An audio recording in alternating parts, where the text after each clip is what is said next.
Paglaum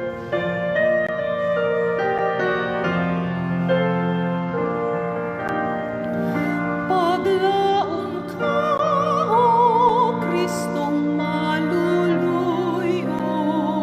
ang kasing-kasing kusultihan mo. Ugluwas ako sa kasalanan, sa masalay po'y makatuyuan. Paglaom ka, O gasang nga langit nun, dadi ako kalanun sa kalag.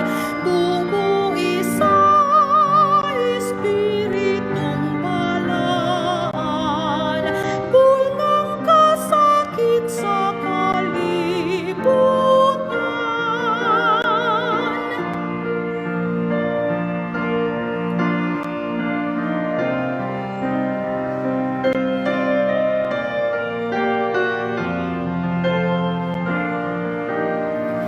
Paglaom ka, O iwag magpadayon, tultuli ang nasaag nga kalag. Agapon mo ako sa agianan, nga mahiway sa kangit-ngitan. Paglaom ka, O Kristong madaubon, sa kamatayon kasakit usab. Manduan mo ako sa kanunay, magapadayon ka, O Ginoo. Amen.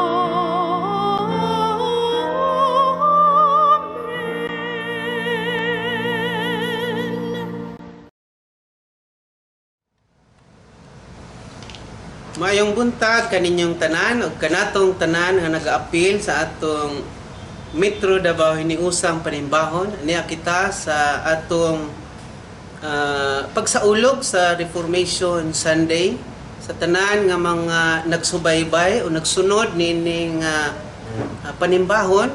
Gipasalamatan kamo namo nga muuban kamo sa atong pagsimba sa Dios sa bisan ingon ani nga kahimtang.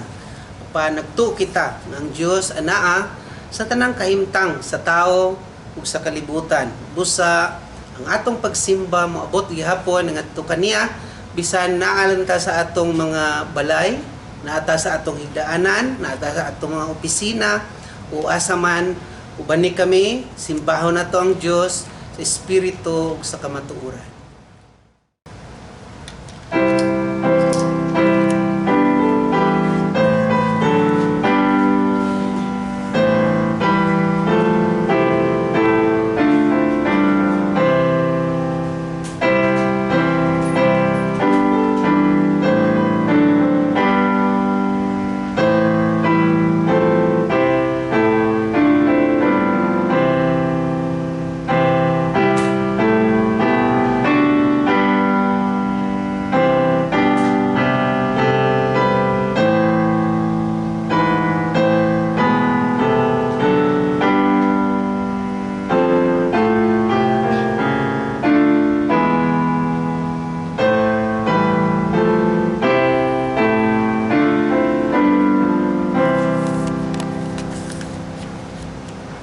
Hangyo ang tanan sa pagtindog.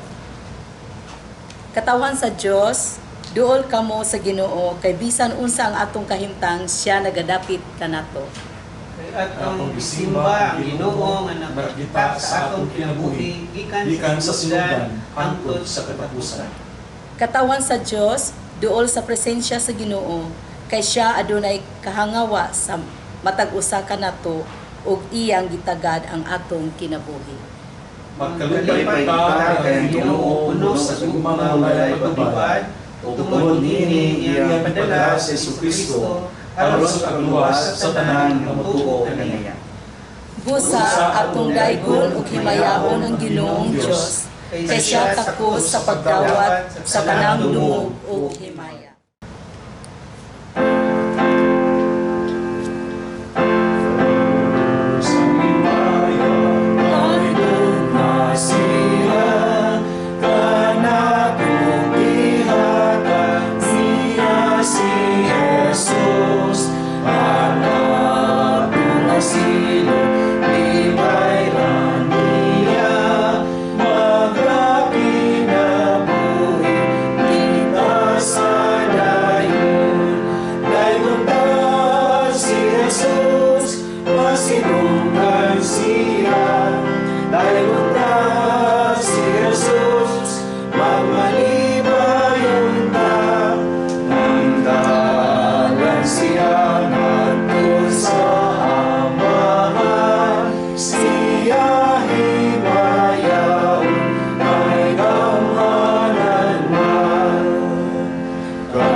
Dalaygon o gamhanan nga Dios, nagadayeg, nagapasalamat kami sa imong halangdungalan.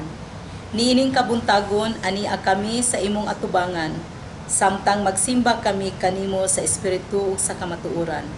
Nagaampo kami nga muddagaya ang imong gugma ug kaluoy, samtang magapadayon kami niining mahagitong panahon. Panalangini ang imong katawhan nga nagasimba kanimo niining taknaa. Panahon sulod sa simbahan, sulod sa ilang mga panimalay, bisan kadtong nagsimba sa ilang mga trabahoan. Bisan pa nga kami nagbulag sa pisikal, tungod niini nga kahimtang sa pandemya. Apan ang imong gugma ug ang imong espiritu nagbugkos kanamo. Gihalad namo kanimo kini nga pagsimba, among gihalad kanimo ang among kinabuhi, isip buhing halad. Hinaot nga ikaw mahimaya sa tanan nga among pagabuhaton. Kini ang among pag-ampo sa ngalan ni Kristo Jesus, nga among Ginoo ug among Manluluwas. Amen. Magpabilin pagbarug ang katawhan sa Dios sa magapatalingog kita sa iyang mga pulong nga mao'y patukuranan sa atong pamalandong.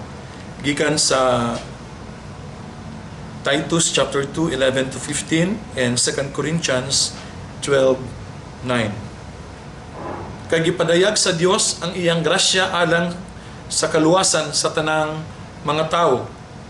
Ang maong grasya nagtudlo kanato sa pagbiya sa kinabuhing dautan ug sa kalibutanong kailibgon. Nagtudlo kini kanato sa pagkinabuhi nga paminugnanon sa kaugalingon, matarong ug Diosnon.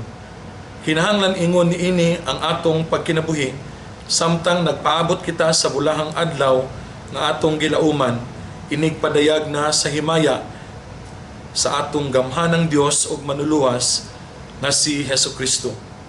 Gitugyan niya ang iyang kaugalingon aron sa pagluwas kanato gikan sa tanang pagkadautan ug paghimo kanato nga putling katawhan nga iya haragayod, katawhan nga matinud-anon sa pagbuhat ug maayo. Itudlo kining mga butanga ug gamita ang tanan mong otoridad sa pagdasig ug pagbadlong kanila. Ayaw itugot at tamayon ka ni bisan kinsa. Ug sa 2 Corinthians 12:9 nag-ingon ang pulong sa Dios, apan ang iyang tubag mao kini, igo kanimo ang akong grasya kaysa imong kaluya makita sa hingpit ang akong gahom. Busa, pagkalipay o pag-ayo ang pagpasigarbo sa akong mga kahuyang aron maangkon ko ang gahom ni Kristo.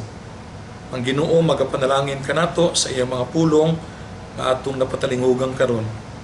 Dalaygon ang Dios.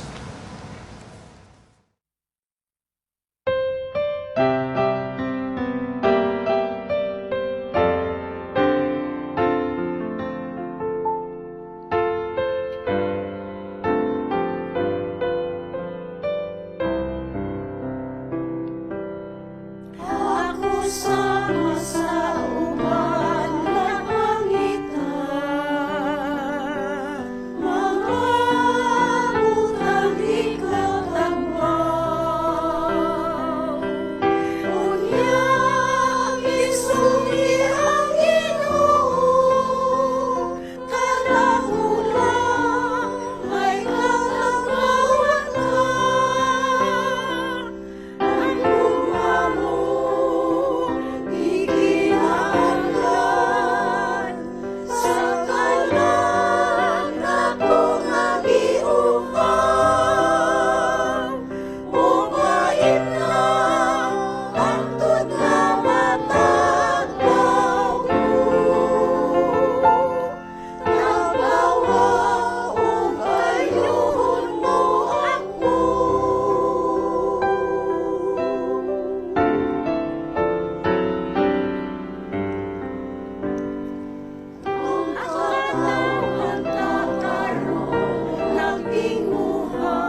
salamat sa mensahe sa awit. Happy Reformation Sunday. Karon atong gisaulog ang ika 504th anniversary sa Reformation. Salamat sa Ginoo nga sulod ni ini nga mga katuigan ang pulong sa Dios na himo gayong sentro ug maoy nagabay ug nagiya sa mga evangelical and Protestant churches and even the Roman Catholic also give value to the Word of God. Salamat sa mga reformers, sama kanila kang Martin Luther, kang Aldrich Zwingli o kang John Calvin. Usa sa mga Reformation principle mao ang sola gratia, which means grace alone. So ang atong mensahe ni ining kabuntagon may tungod sa grasya sa Dios. Pasalamatan ta ang grasya sa Dios. Let us give thanks for the grace of God. Ang Dios nga atong gituuhan, Dios sa grasya, ug tungod sa iyang grasya kanato, iyang gipadala ang iyang bugtong anak nga si Ginoong Kristo aron sa pagluwas sa tanan nga mga tao. Mao katong giingon sa atong teksto kaganina sa Titus 2:11 nga iyang gipadayag, gipakita ang iyang grasya dili lamang sa pipila ka mga tao kundi alang sa tanan nga mga tao. Ug iyang gipadayag ang iyang grasya sa nga nagkadaiya nga pagpadayag. Ingon ang Titus 2:11, "For the grace of God that brings salvation has appeared to all people." Kani nga grasya sa Dios is a welcoming grace that welcomes everyone regardless of race, color of your skin, social status, or educational background, or sexual orientation. His grace is welcoming and forgiving and all-embracing. Every good gift comes from the grace of God, not because we deserve them or we author them. Ang tanan nga hingpit nga gasa naggikan sa grasya sa Dios, dili tungod kay takusta o kita ang tinubdan ni ini. Atong nadawat ang tanan nga kaayo, ang gugma, ang kaluwasan sa Dios tungod sa iyang grasya. Unsa may mga rason nganong magpasalamat kita sa grasya sa Dios? Una, ang grasya sa Dios naghatag og kaluwasan. The grace of God brings salvation. Munang giingon sa Titus 2:11, "For the grace of God that brings salvation has appeared to all people." Sa Ephesians 1:7, nag-ingon si Apostol Pablo, "In Him we have redemption through His blood, the forgiveness of sins in accordance with the richness of His grace." Diha kaniya nakabaton kita og kaluwasan, pinaagi sa iyang dugo, nakabaton kita sa kapasayloan sa atong mga sala, tungod sa kadako sa iyang grasya. Ang Ephesians 2:8 nagpahinumdum kanato, "For by grace you have been saved through faith, and it is the gift of God." Pinaagi sa grasya sa Dios, kita naluwas, pinaagi sa pagtuo, o kini gasa sa Dios. Tungod kay ang Dios gugma, puno siya sa grasya, ug iyang gibubo ang iyang grasya kanatong tanan, aron pagluwas kanato, gikan sa atong sala, nga maoy naghimo sa kaulangan nato gikan sa Ginoo. Mo kini ang sala mo kini nag-separate kanato gikan sa Dios apan tungod sa iyang grasya tungod sa iyang gugma, iya kitang giluwas. And God is not a respecter of persons. His salvation is offered to all humankind. Bisag kinsa pa ka nga tao, ang grasya sa Dios iyang gi-offer sa tanan sa walay pagpihig, walay pagpili. Kaya ang grasya sa Dios naghatag og kaluwasan alang sa tanan. Apan ato kining madawat pinaagi sa atong pagtuo kang Kristo Jesus. Ikaduha nga rason kung anong dapat kitang magpasalamat sa grasya sa Dios. Ang grasya sa Dios nagtudlo kanato unsaon pagkinabuhi nga matarong. Ingon si John Newton, "When I was young, I was sure of many things. There are only two things of which I am sure now.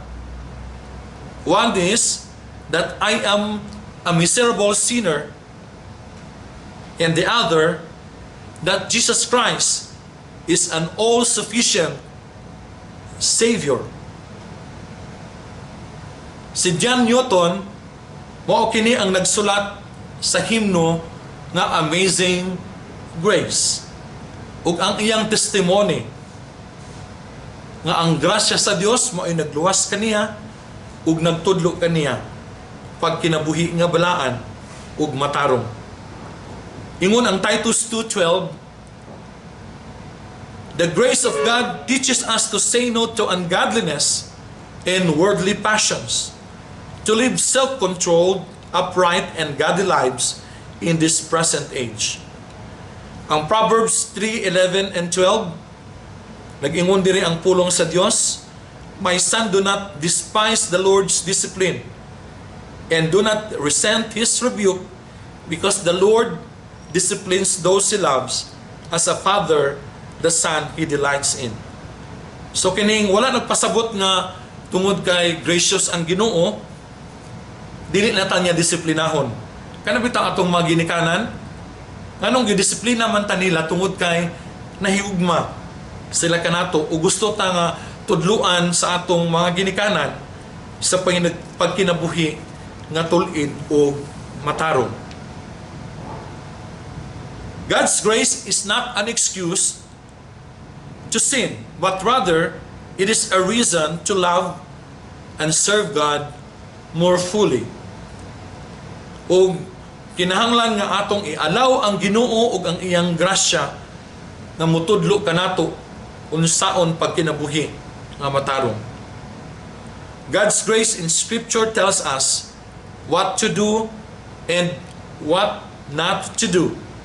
He tells what is good and what is evil. Munang ang Biblia nagpaklaro gyud nga ang grasya sa Dios nagtudlo kanato unsaon pagkinabuhi nga balaan o matarong ug ang iyang pulong mao kini gabayan sa atong pagkinabuhi aron nga makasubay kita kung unsa ang kabubuton sa Ginoo. So ang grasya sa Dios nagtudlo kanato pinaagi unsaon pagkinabuhi nga matarong ug balaan ug ato kining masuta ug mahibalaan pinaagi sa iyang pulong. Munang one of the Reformation principle aside from the sola gratia is sola scriptura, by scripture alone. So magbasa gyud ta sa Biblia kay mao ni atong giya o gabayan sa atong kinabuhi ug mao ni otoridad sa atong Kristohanon nga pagtuo. Ikatulo nga rason kung anong kinahanglan nga magpasalamat kita sa grasya sa Dios. Ang grasya sa Dios naghatag kanato og paglaom. The grace of God gives us hope. The grace of God gives us hope. Ingon ang Titus 3:13. Akong basahon diri ang Titus 3:13 nga nag-ingon, "Paningkamuti kutob sa imong mahimo ang ang 2:13 by the way ang kuan akong ipasabot ang ingon ang 2:13 dire kinahanglan ingon niini ang atong pagkinabuhi samtang nagpaabot kita sa bulahang adlaw nga atong gilauman inig padayag na sa himaya sa atong gamhanang Dios ug Manluluwas nga si Kristo. Ang English nga version nag-ingon, while we wait for the blessed hope, the glorious appearing of the great God and Savior Jesus Christ, who gave Himself for us to redeem us from all wickedness and to purify for Himself a people that are His very own, eager to do what is good, that blessed hope.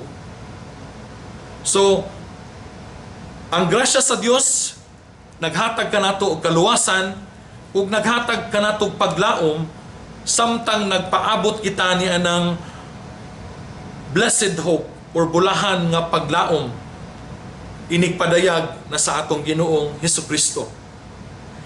Ingon si Billy Graham, thank God for His grace, for without it, we would have no hope. Salamat sa Diyos sa iyang grasya. Kaya kung wala ang grasya sa Diyos, wala kita'y paglaom. Si Rick Warren nag-ingon usab sa iyang mga quotation, what gives me the most hope every day is God's grace. Unsa ang naghatag kanakog paglaom matag adlaw, mao ang grasya sa Dios. Our true hope is in the Lord who provides us every day. He gives us every good and perfect gift. Taliwala ni ining pandemic nga atong nasinati, wala kita pasagdi sa Ginoo. And this is my personal testimony. When I was infected with COVID-19 last June, lisod kaayo ang kahimtang. Kami duha ni Pastor Edith naa sa hospital. Salamat na lang kay ang among adopted nga anak si YF sa Dinagat, Surigao, si Jmar, maoy nagbantay kanamo sulod sa hospital. Ug salamat nila ni Pastor Fred nga maoy dali kayong masangpit ug ang UCCP Matina nga nag-provide gyud sa among panginahanglanon sa mga pagkaon, sayo pa sa buntag, gihatda na mig linugaw ni Liezel alas 5. Ipahatod na ang nilugaw dito sa hospital. Magpuli-puli lang to hatod si Pastor Fred, silang si Livan, o si Bibot, o ang uban nga ilang gihangyo. So, I share this testimony kay pinaagi sa mga katawhan sa Ginoo na sinati na mo ang iyang pagsangkap, ang iyang grasya. And it is in those trying moments of my life and of our life as a family, ug sa tibuok nga UCCP kay dili raman ang kamera pod ang na hospital, akipaya pod ang mga pastor ug ang pamilya sa City Church na lockdown for 1 month. Pero what is amazing, wala tapasagdi sa Ginoo. Naghingapin ang grasya sa Dios, ang provision sa Ginoo. And even sa among hospital bill nga dako-dako usab, salamat kay adunay mga tawo nga gigamit nga instrumento sa Ginoo sa pagsangkap sa among mga panginahanglanon. Now, I'm sharing and attributing all these things to the grace of God. Because the grace of God does not only save us, but also provides for us. And the grace of God gives us hope in trying moments. So our true hope is in the Lord, who provides us every day. He gives us every good and perfect gift. Christ should be our hope in life, not making money or acquiring more material things or anything else. So si Kristo gyud ang atong himuon nga tinubdan sa atong paglaom. Dili ng mga material nga mga butang, kay ang atong mga panginahanglanon, ang mga material nga mga butang, isangkap ra sa Ginoo, pinaagi sa iyang grasya. Ingon si Laila, gifti akita. We all face difficult times. It is only the grace of God that gives strength to endure.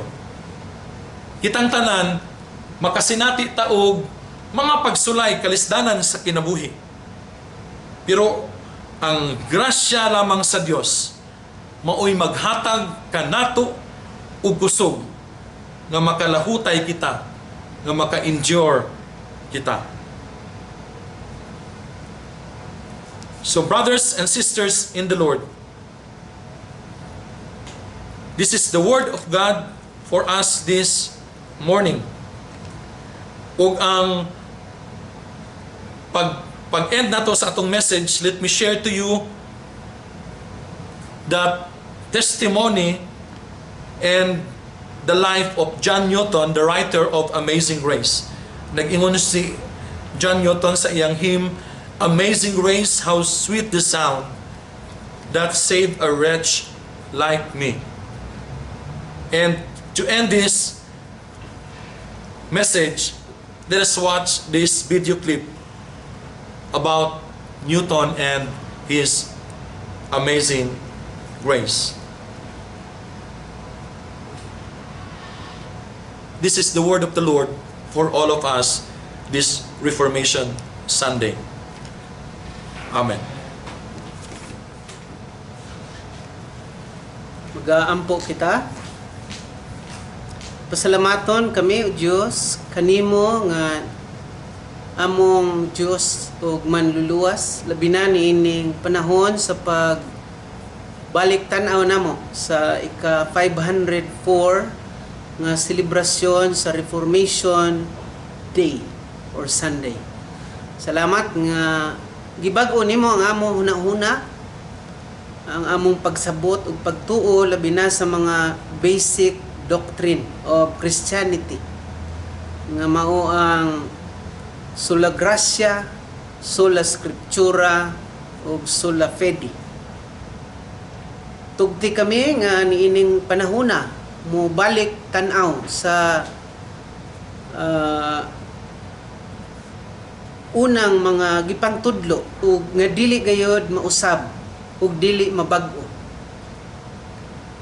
Ang among Reformation man, si Martin Luther, nagbuhi sa iyang kinabuhi aron ilansang sa pultahan sa simbahan kini nga mga kamatuoran ug kini nga mga katuyuan nimo dinhis kalibutan. Salamat o Dios tungod kay kung wala ang imong grasya, wala kami paglaom. Ug madawat kani namo kini pinaagi sa pagtuo ug makaplaga namo kini dinhi sa Biblia nga mao ang lehitimo nga basahon alang sa kamatuoran ug wala nay laing kamatuoran nga nagsulti mahitungod niini. Salamat o Dios nga niining panahon na karon mareforma bisan pang amo pagtuo taliwala niining pandemya.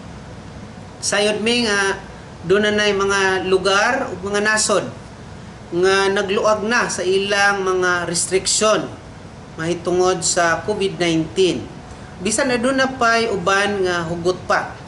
Apan nabati na namo Ginoo ang kaluag. Hinaot nga magpadayon na kini, nga magmadaugon kami. Aron mobalik kami sa among naandan. Ug makakonek kami ngadto sa usag-usa labi na sa among pagsimba kanimo. tungod kay naapektuhan kaayo ang imong lawas, ang imong iglesia Ginoo, ang among fellowship sa matag usa. Ikaw man nag-ingon nga dili namo kini undangon apan tungod sa pandemya na undang gayud kini, bisan magpadayon man sa laing mga pamaagi. Salamat Ginoo nga niining paghandom ug pagsaulog sa Reformation Sunday. Imong ireporma ang among mga hunahuna nga naapektuhan, among emotional ug psychological aspect, Lord, tungod sa epekto ni ining COVID-19. Ilabi na gayod kadtong natakbuyan na nagsakit o pamilya nga na-involve or naapektahan niini. Simbahan nga naapektahan kaayo tungod sa pagpanaw sa mga membro, mga pastor ug mga kapamilya tungod niini nga virus. Salamat o Dios nga padayon kami nga makasinati og kadaugan taliwala nining tanan. Bisan ang kadaugan namo makabot sa imo na unyang pagpadayag sa imong pagbalik. Paniining mga panahon na Ginoo, amo mangyapong masinati ang mga kadaugan sa matag adlaw. Amahan, among gidala sa pagampo niining adlaw ang among mga kaigsuonan, mga pangulo, mga ginikanan, mga anak, mga frontliners nga padayon nga gera sa pandemya o sa COVID-19. Hinaot Ginoo nga magpabilin ang kadasig ug kaligon. Magpadayon ang inspirasyon nga ikaw buhi nga magpalig-on kanamo. Salamat sa imong kaayo bisan kadtong nagasaulog sa ilang adlaw na tawhan niining adlaw ug niining simanaha. Imunta silang gasahan og dugang pang kinabuhi, katuigan, mayong panlawas ug mga kadaugan sa mga umaabot nga mga panahon nga moabot kanila. Bisan pa kadtong mga naglisod sa trabaho tungod sa epekto sa virus. Tabangi kami Ginoo nga maka-survive, makalahutay hangtod mulurang na ang bagyo sa kinabuhi. Salamat bisan pa sa among mga estudyante nga padayon nga nag-adjust sa ilang mga klase. Padayon kami nga magsangpit kanimo. Mga mahal na mo sa kinabuhi nga wala paghihapon nakauli o naa sa layong dapit nga wala namo nakauban sa mga panahon labi na sa kalisdanan. Hinaot nga sa bisan unsang paagi Ginoo, maglig-unay, magdasigay ug magpakita kami sa among gugma sa usag-usa. Salamat o Dios kung aduna pa may mga problema nga naa sa among hunahuna, nga naa sa among kasing-kasing. Nasayod kami nga ikaw ang Dios nga nasayod sa tanan. Nasayod ka bisan sa among pinitik sa kasing-kasing. Busa tubaga Ginoo nga among panginahanglan ug ihatag ang igo kanamo. Among gibalik o Dios ang among mga pag-ampo ug pagpasalamat sa ngalan ni Jesus. Amen.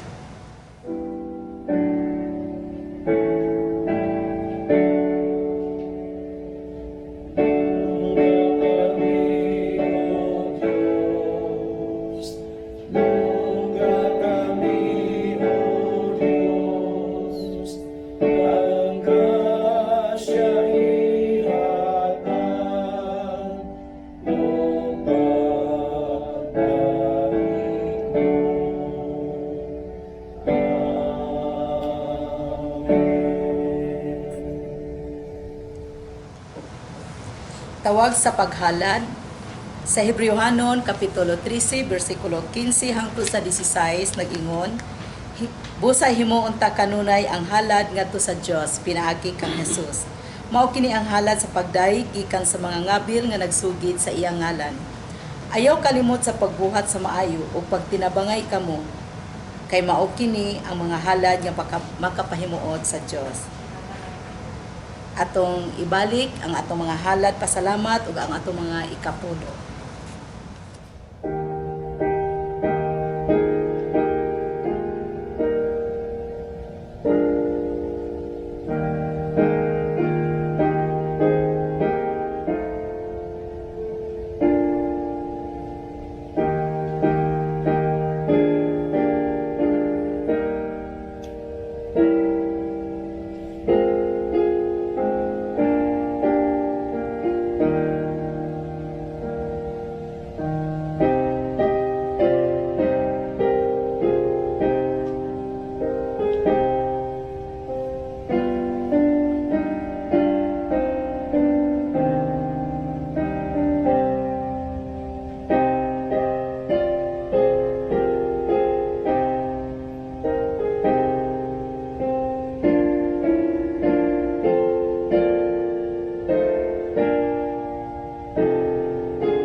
Magampo ta.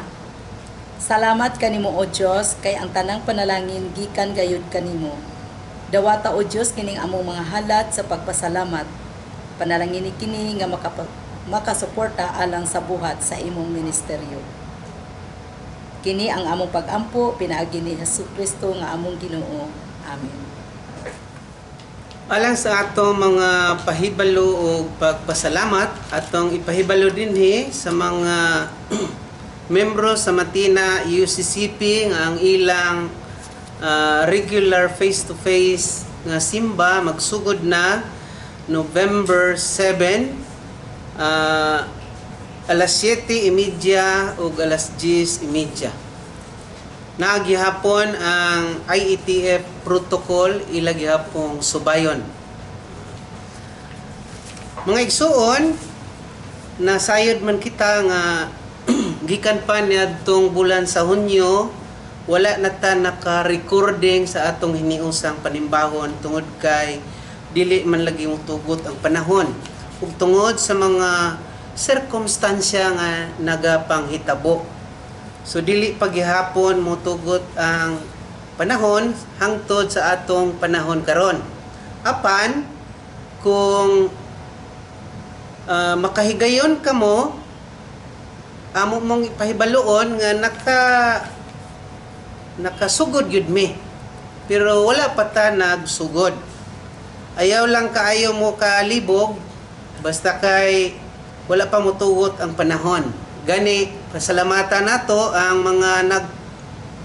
mga voluntaryo nga apil sa atong recording karong panahona.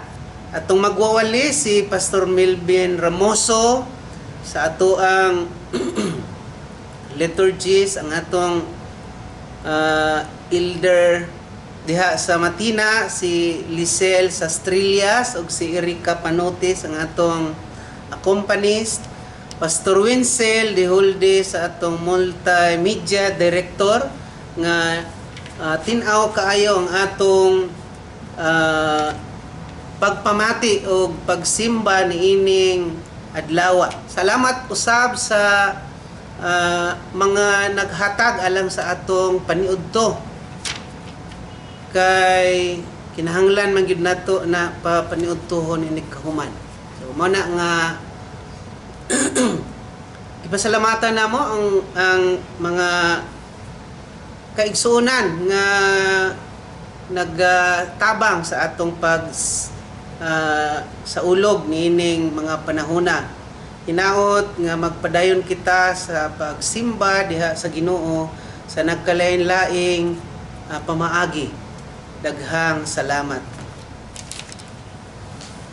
Ang atong mensahe nagpahinulong kanato may tungod sa grasya sa Dios nga naghatag kanatong kaluwasan, nagtudlo kanato pagkinabuhi nga matarong ug balaan, ug naghatag kanatong paglaum busa sa atong pagtapos sa atong pagsimba manindog kita ug atong awiton ang himno Grasyang Kahibulongan.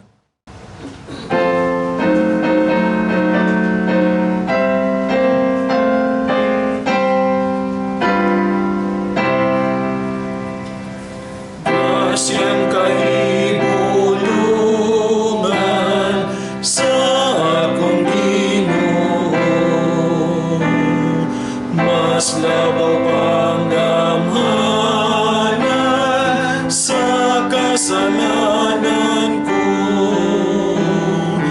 Ang silot ko gikuha, may kagawasan na, kay nadawat ko ng grasya ni Jesus.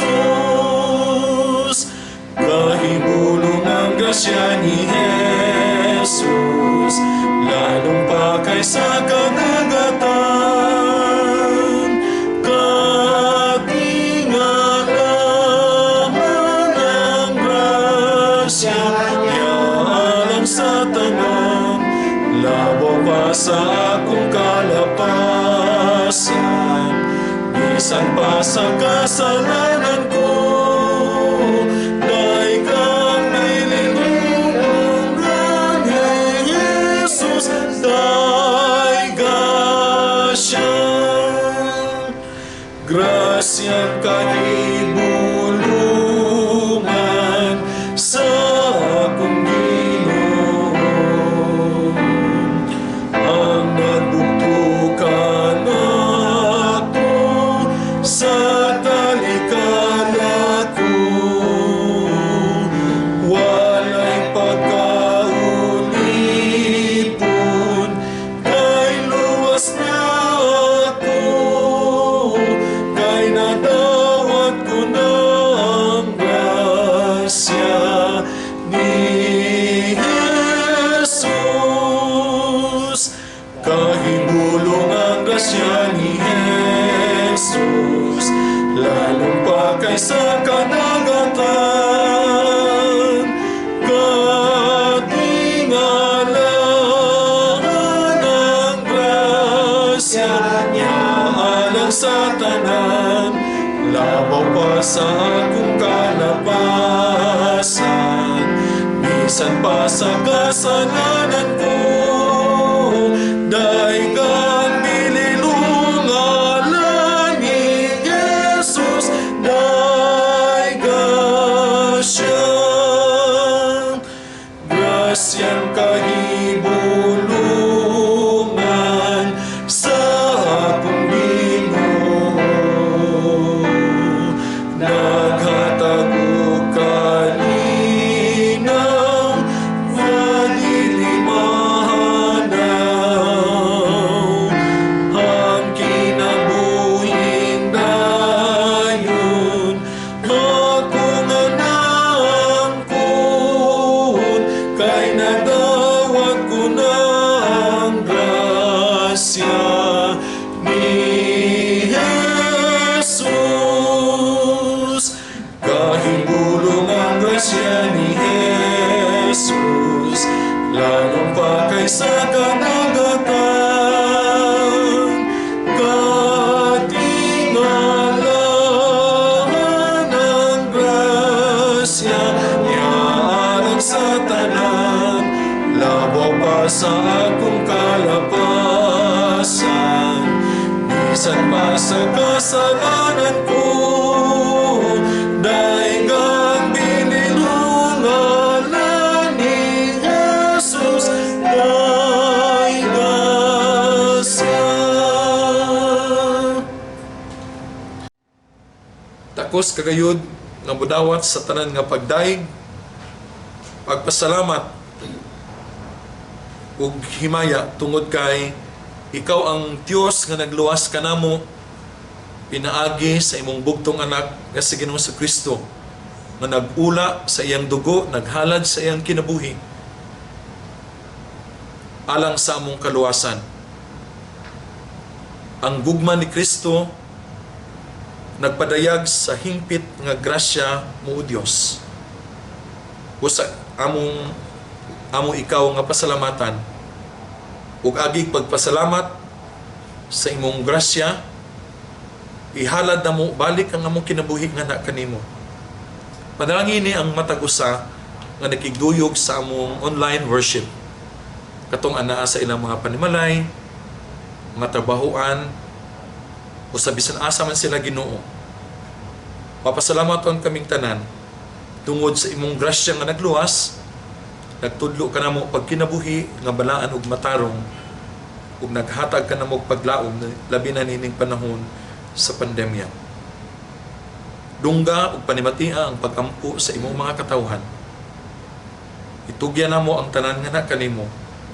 Pinaagi lamang kag Kristo Jesus nga among Ginoo, higala ug manluluwas. Panalanginan ug bantayan kamo sa Ginoo, magmaluluyon ug magmahinatagon siya kaninyo. Ug hatagan kamo niya og kalinaw sa ngalan sa Amahan, sa Anak ug sa Espiritu Santo. Amen.